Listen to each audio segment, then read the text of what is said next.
Bon, ladies and gentlemen, hello. Before I get started, first I want to, I know we only have 15 minutes, and I'll go through 51 years and 31 days underwater.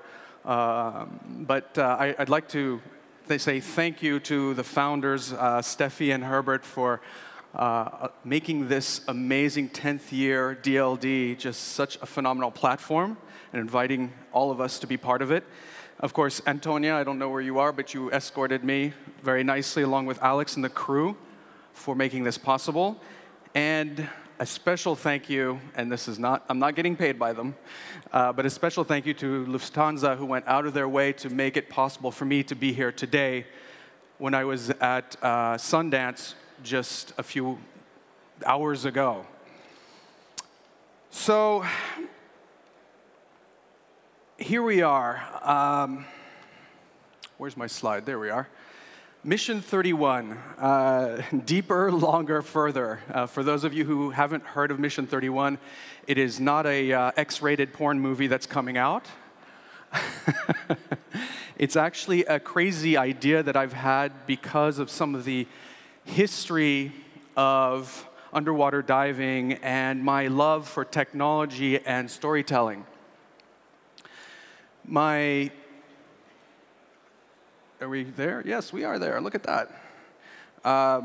My grandfather, as some of you may have heard, made it possible for us to fly free underwater, or more specifically, co-invented the aqualung, the rebreather, the regulator, to be able to allow all of us to explore a vastly unexplored part of our world. Even to this day, if you take the underwater world as a living space, it represents over 99% of our planet's living space, within which about 94% of our biodiversity thrives or lives. And yet, with all the advent of modern-day ocean exploration, we've explored less than 5% of that world.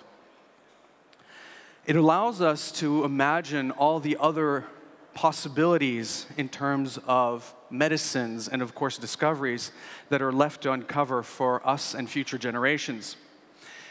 There have been challenges, and there's been a bit of a lack of focus on the oceans.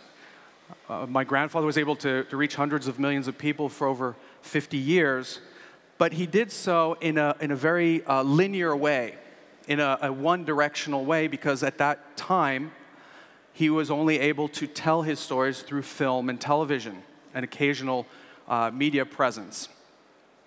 Nowadays, we're able to do something that he only dreamed of. Mission 31 is a project that encompasses a three-prong approach. It encompasses a broad education outreach live through media like Skype in the Classroom and the Google Education Platform or Hangouts.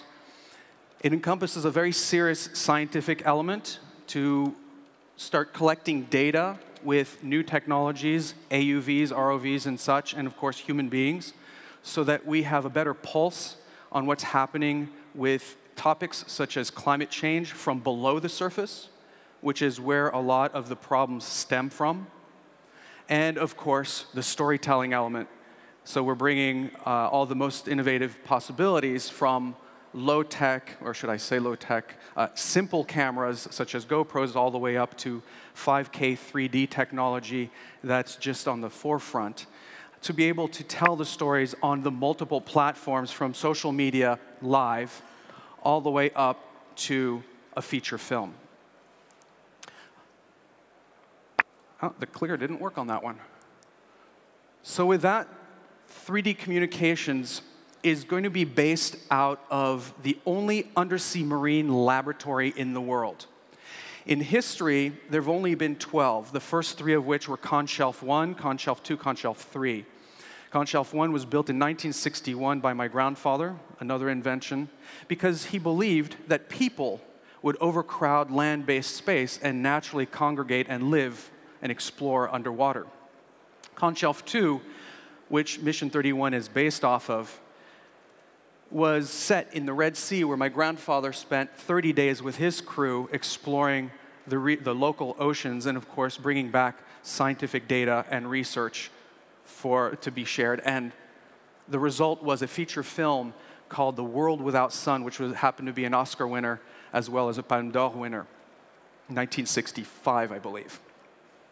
With that said, let me share a video with you rather than talking at you so that it gives you a little bit better of a sense of the environment we'll be living in and the connection and the direct relationship with how the astronauts live in outer space at the International Space Station and how my team and I, 6 of us, are going to be living in the inner space station, 9 miles offshore, 17 kilometers offshore, 20 meters down, and will allow us not only to dive every day, but because we'll be saturated with the gases at pressure depth, we'll be able to dive 70, 80 meters for up to 10 to 12 hours at a time. So by doing so, we're able to explore and live like fish so that we are able to film them.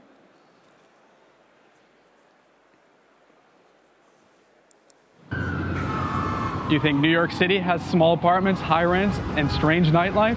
You should see where I'm living for 31 days, in a city under the sea. My name is Fabien Cousteau, and I'll be leading a team of 6 modern-day explorers and scientists in the first ever attempt to live for a month in the only undersea habitat. Called Mission 31, the 6 of us will be stuffed into a 9 by 40-foot science lab. So I'm not kidding when I'm saying it's like living in a city. Roommates, tight quarters and all. But we're there to explore a different kind of environment, an amazing, little-known undersea world. Our base, the Sea Lab Aquarius, lies alongside a coral reef, which are the true cities of the ocean. They harbor more biodiversity and density than rainforests. Scientists who study coral reefs are discovering amazing things every day, like potential cures for disease and cancer. The coral reefs also tell us about man's lasting effects on the planet. Right now, reefs are dying because of pollution, climate change, and acidification. We will look for solutions to keep the reefs healthy and alive in the face of these stresses, so that we can allow future generations to enjoy the beauty and wonder of these underwater communities. At the core of our mission is bringing the students world over along for the adventure, infecting them with a sense of environmental stewardship. We'll be reaching out from Aquarius through the web and programs like Skype in the classroom so that the entire planet can share in this one-of-a-kind global schoolhouse.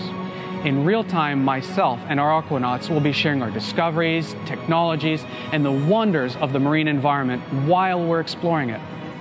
Did I mention that I hope to break my grandfather, ocean explorer Fabien Cousteau's record by going twice as deep and several days longer? And the rent? It's a steep $400,000 a month, but that's expected with a view that beats any Central Park address. But seriously, a potentially dangerous adventure like this requires a lot of surface support and safety measures to make sure that everything goes right. But the knowledge that we gain and the discoveries that we make, shared with millions in real time, will be worth every penny. We want to empower the public by asking you to become part of the solution. By making a contribution to... Let's stop the pitch right there. This was not meant as a pitch, but the video that you saw gives you kind of a feeling for how we're going to be living. The habitat itself, albeit incorporates some very high-end technology, also has a history. Out of the 12 habitats that have ever existed in the last 60 years, this one is one of the few that has a longevity that's been down underwater for more than one mission. And therefore, we can take the data that was collected in the last few years and compare it to what's happening with our mission. The difference is, as was mentioned in that video, symbolically, we're going to do 1 day longer than my grandfather, so hence 31 days, or a full lunar cycle and beyond. But more importantly than the record-breaking, which is really more a tribute to past aquanauts, of which there have been fewer than ever have been astronauts in history. But the important thing really is that we're going to be living in something the size of a school bus and excursioning out and bringing back stories and broadcasting live anywhere around the planet at any given time because this place has Wi-Fi. So for those who live in a city in small apartments and all that, you might be able to be imagining or accustomed to such a small underwater environment. The physiological and psychological effects are also going to be studied. In some cases, we'll be talking to students or adults or the press about why it is that we've lost our sense of taste underwater, or what do we eat, where it is we take a break, and of course, what it is that we're discovering and why it's so important.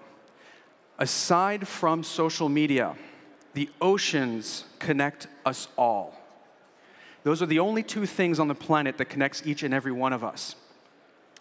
So with that said, it is of paramount importance to be able to empower people the way past pioneers have, and to have the topic of oceans and the importance of that circulatory system of all life that we know be on the forefront of talks, whether it's in corporations themselves, decision makers, of course, in governments, and in our everyday decision-making process. The only reason we're able to do these things is, first of all, there was a small mission back in 2012 led by a renowned scientist by the name of Dr. Sylvia Earle, who took 4 of her scientists with her for 7 days. And with that, she was able to reach thousands, tens of thousands, hundreds of thousands of people with the public awareness campaign. 300 unique news pieces were done last minute. This was a last-minute effort to reach out. Hundreds of millions of people will reach out worldwide.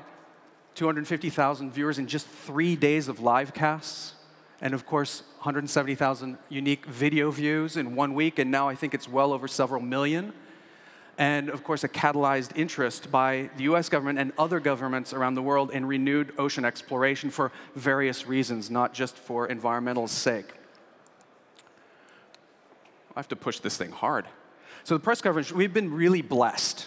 We haven't started yet, and yet with this kind of crazy idea and the uniqueness of this idea, we've been able to have and garner a lot of attention, such as with Die Burger and, of course, CNN, CNET, and a number of others around the world.